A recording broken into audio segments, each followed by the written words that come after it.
Today we'll be taking this boring closet from this to this.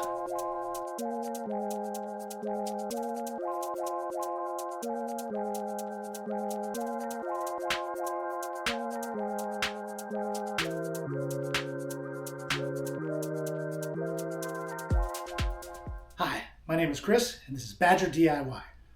Recently, I have moved into a new house and I'm going through the process of making it my own so it'll fit me and my family. I have put in a custom closet for my daughter. Now, it turned out pretty well. Now, this is an unusual setup because the only access to the attic is actually in this closet, so it limits some of the stuff that I can do in here. But the one thing that I'm taking on today is adding some light to this closet. Now, because it's a wide closet and goes beyond the scope of these doors you see here, the way I'm going to do this is to put up some Govee light strips around the inside, run some power, put in a switch, and that should be able to provide enough light to go all the way around to be able to get all the corners. And it should be fun for my daughter to be able to play with. That's the plan for today. Let's get started. The first thing I'm going to do is cut the rough openings for the switch, and then on the inside for the outlet that's going to power the Govee light strips. I'm going to put the switch in right here. So the first thing I need to do is to draw out the spot for my old work box. Now the difference between an old work box and new work box is how it attaches to the sheetrock or to the wall.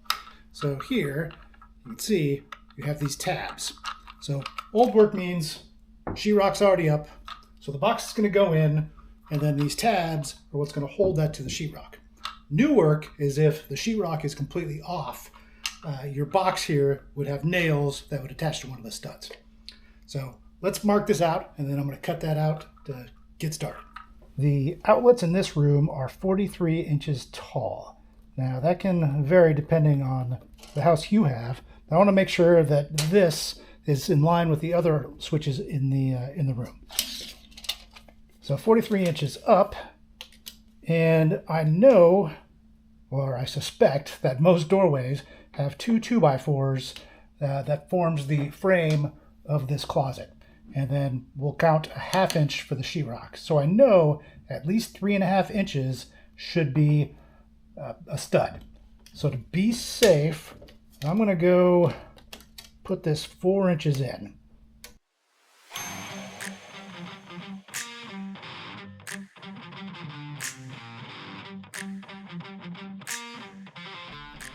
There are probably numerous ways that you can do this, but when I do it, there are two ways. One, easier way is if you have an oscillating tool, just vibrates back and forth, makes really short work of this, or you can get a drywall saw. And if you're going to go with a drywall saw, you want to go in and make sure you go shallow because we don't know if there are any wires or anything back there, and we don't want to cut them. With this, as soon as I break through, I can pull back. So let's go ahead and get this cut. Not only could I not find my regular oscillating blade, but I also forgot to video myself using the tool at all. Don't worry, I'll use it in the next cut.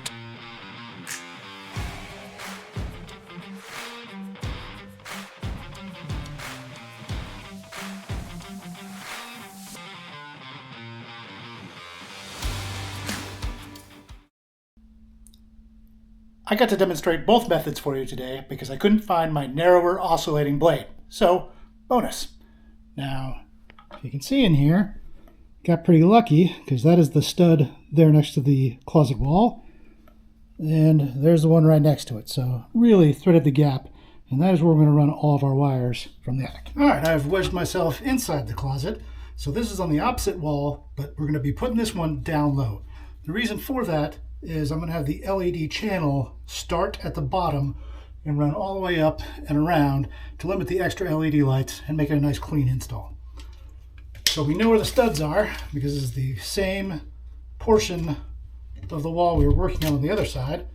So we know that 4 inches is safe, so we can avoid the pilot holes that we drilled before. And the other outlets in this room are 12 inches off the ground.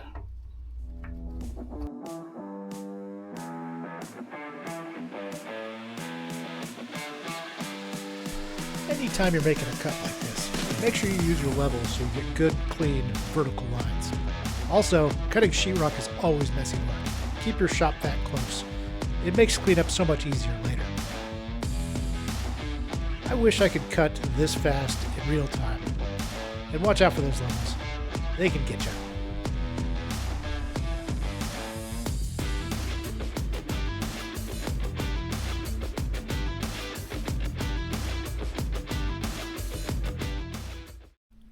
All right, now I've got a hole for the switch. I've got the hole cut for the outlet.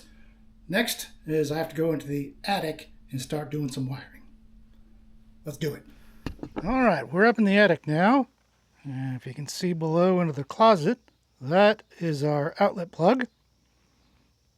So right here, there's a nail right there, and I believe that's probably attached to the stud that goes and brackets it. So I have a feeling if we drill right in here, that should do it for us. Now the power we're going to tap off of is actually this attic light right up there with the pole. So that should easily be able to cover some LED lights. So let's drill a hole and see what happens.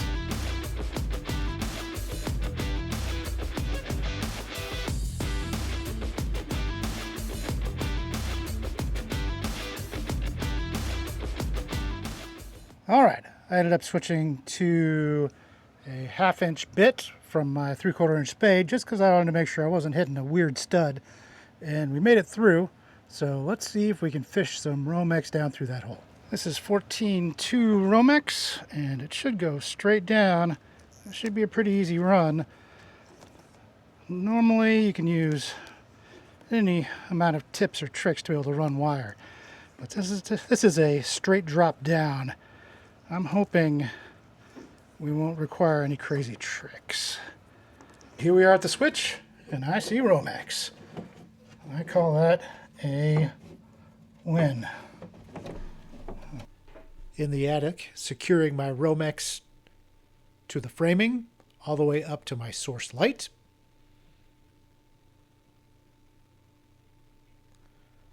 And then it's a quick drop down to the outlet. And there she is. I'm pretty fortunate as far as electrical goes for this one, just because the attic is so accessible. Now it's time to get the switch wired up. So, taking the ROMEX from the attic into the upper portion of the outlet box, and then the ROMEX at the bottom is the one that goes to the outlet.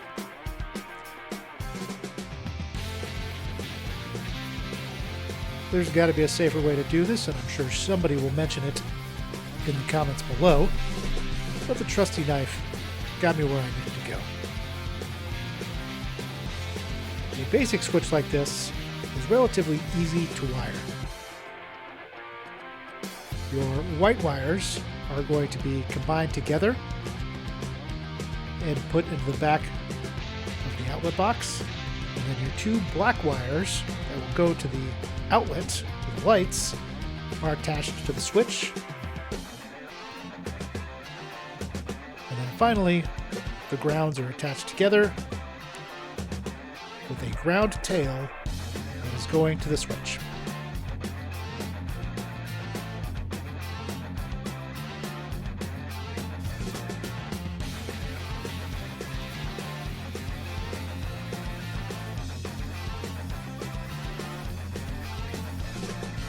The outlet is much easier than the switch because you only have one wire to deal with. Trusty knife to the rescue again to cut away the ROMEX sheath. I'm sure there's a specialized tool, and I'll get one someday. With this, you strip away the ends of your positive and your negative. You turn them into a twist so they can wrap around the screws on your outlet. You screw them in. So easy, a badger can do it.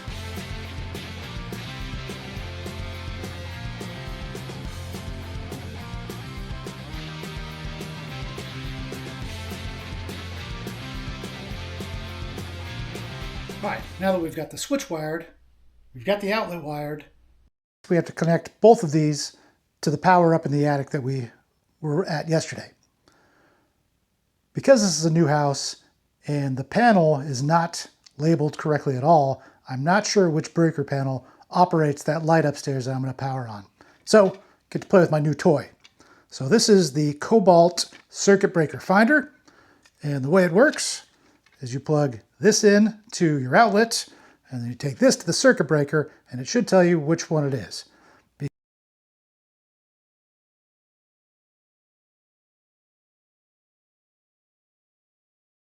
All right, here we are at the panel. Let's turn this on. As you can see, not very well labeled. I like the outside mystery wire myself. Alright, to use this, according to the instructions, is it does one first pass, just as a learning run.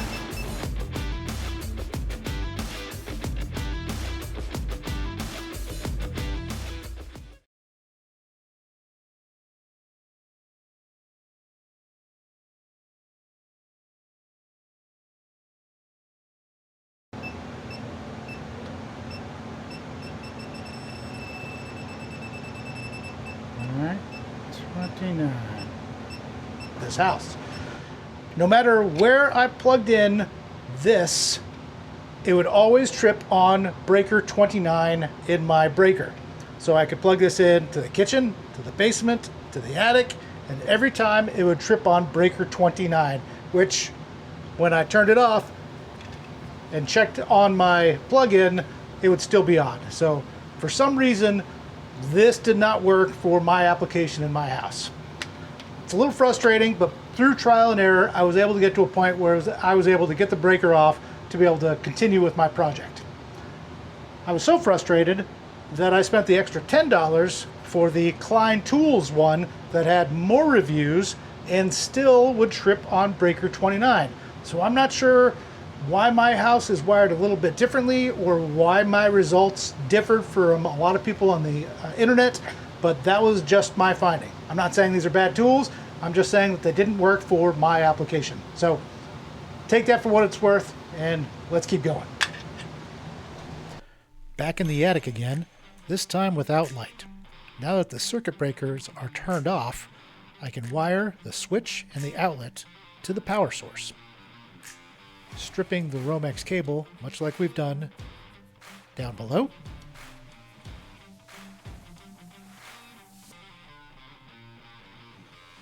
This is going to wire much like the outlet and the switch. The only difference is that this is an old school lamp that doesn't have a ground.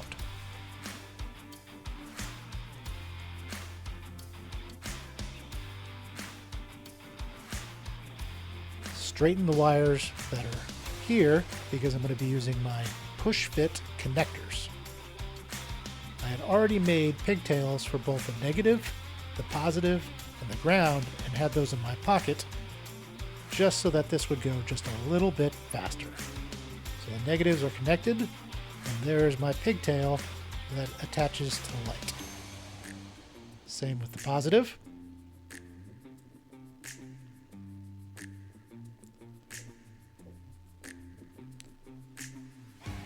There's the positive pigtail that attaches to the light.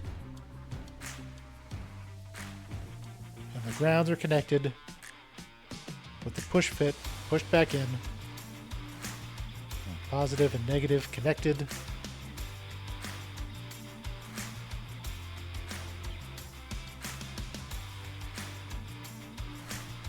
Last step is to put a light bulb in, so when I flip the breaker, I'll know if it worked. All right, let's see what happens. All right, coming back upstairs. There's a light on up there. Call that a win.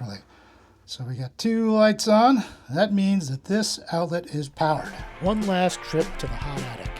Just putting these last 2 screws in to complete the upstairs light, and then putting some fire suppressive caulk into the hole I drilled into the top plate. Anytime you drill through a top plate, you need to put the fire suppressor in just to be safe in case of a worst case scenario.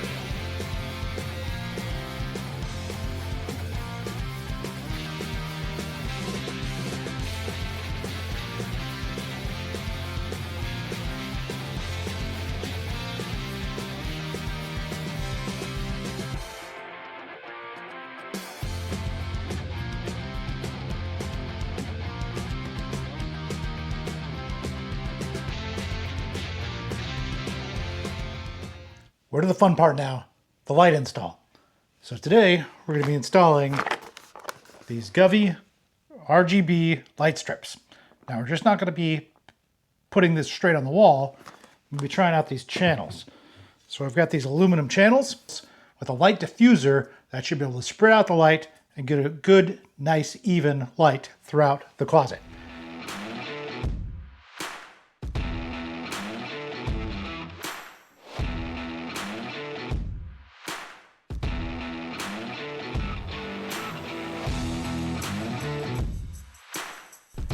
These channels go up pretty easy.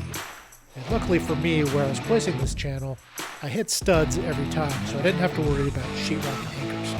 But there are 3 connection pieces that connect this channel to the wall. You have your standard connection piece, which is the smaller one at the bottom. You've got your joining connection piece that joins your 2 pieces together. And then for this, you have your 90-degree turn, which will snap close once it's all put together. Overall, goes up fairly simple.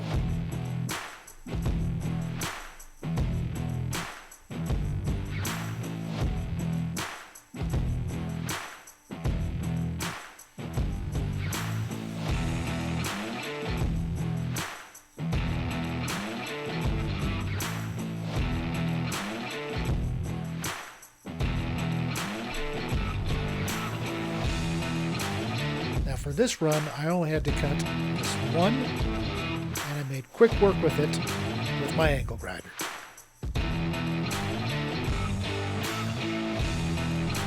Putting the LED tape up is the easiest part of this project. The only tricky part is dealing with the backing as you move along.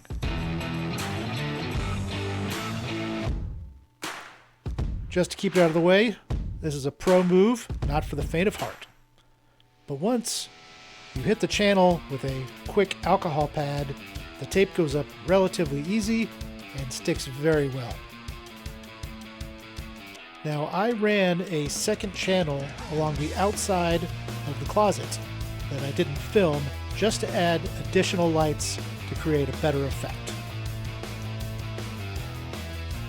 When you get to the end of the run, you can cut the tape at any of the solder points and it's marked with scissors.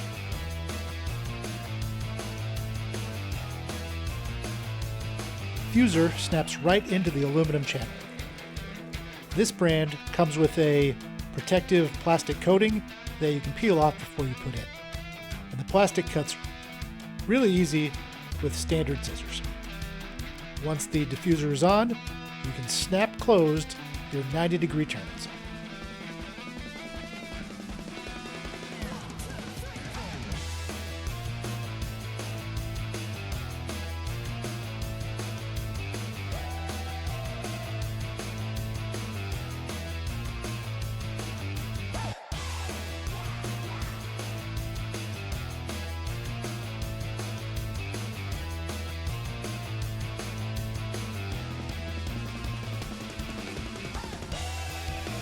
We are mission successful.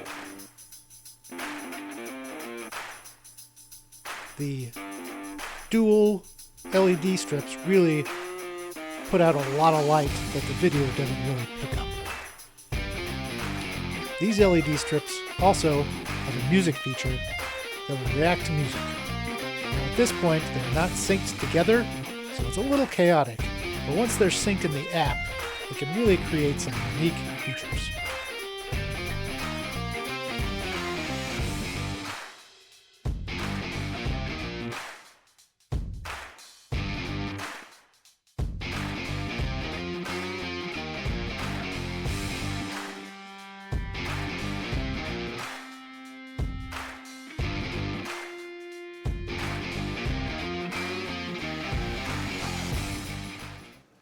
All right, that's a wrap. Can't do this anymore. Can't spend any more time in this closet. Adding the second light strip was absolutely the right call. Wasn't that expensive, and the electric was already run. Looks great. Double the amount of light in here. And once my daughter syncs these up together in the app, she's gonna be able to do some neat things with this closet and then tie in to some of the projects that we have planned for the rest of her room. but that's down in the future. One thing I did think about as I was thinking about adding more lights is putting lights in the center console, and that might be something that's done in the future. I'm not tackling that right now because I want to put this one to bed because I've got bigger projects that I need to tackle, and this will be here for a while, and I need my daughter to be able to have her closet and her room back. This was fun.